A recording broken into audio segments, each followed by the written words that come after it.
और उत्तर प्रदेश के मुरादाबाद पहुंचे आम आदमी पार्टी के राज्यसभा सांसद संजय सिंह ने प्रधानमंत्री मोदी के मिस्र की मस्जिद में जाने पर सवाल खड़ा किया है। उन्होंने कहा कि मिस्र में गए तो मस्जिद में चले गए, बहुत अच्छी बात है। पाकिस्तान में जाते हैं तो नवाज शरीफ को गले लगा लेते हैं, दुबई में जाते हैं तो दुबई के शेखों को गले लगा लेते हैं, मिस्र में मौलानाओं को भी गले लगा देते हैं और हिंदुस्तान में कहते हैं कि हम तो कपड़ों से पहचान लेते हैं।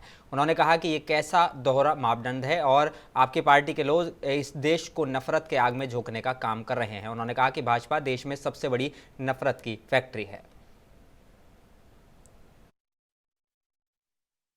आज देश की सरकार मोदी जी की महंगाई रोकने में विफल, नौजवानों को रोजगार देने में विफल, किसानों को फसल का दाम देने में विफल,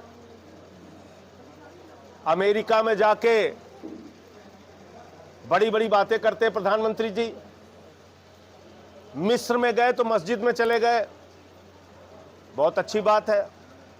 पाकिस्तान में जाते हैं तो नवाज शरीफ को गले लगा लेते हैं, दुबई में जाते हैं तो शेखों को गले लगा लेते हैं, मिस्र में जाते हैं तो मौलानाओं को गले लगा देते हैं, मस्जिद में घूमने चले जाते हैं और हिंदुस्तान में कहते हैं हम तो कपड़े से पहचान लेते हैं।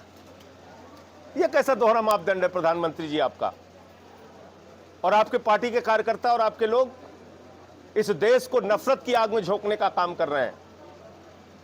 देश की सबसे बड़ी नफरत की फैक्ट्री है भारतीय जनता पार्टी। ये देश को न शिक्षा दे सकती है, न बिजली पानी दे सकती है, न स्वास्थ्य का इंतजाम दे सकती है। हिंदू को मुसलमान से लड़ा सकती है, हिंदू को सिख से लड़ाते हैं, हिंदू को ईसाई से लड़ाते हैं, फिर हिंदू हिंदू को लड़ाते हैं, जाट गैर जाट लड़ाते हैं, मराठा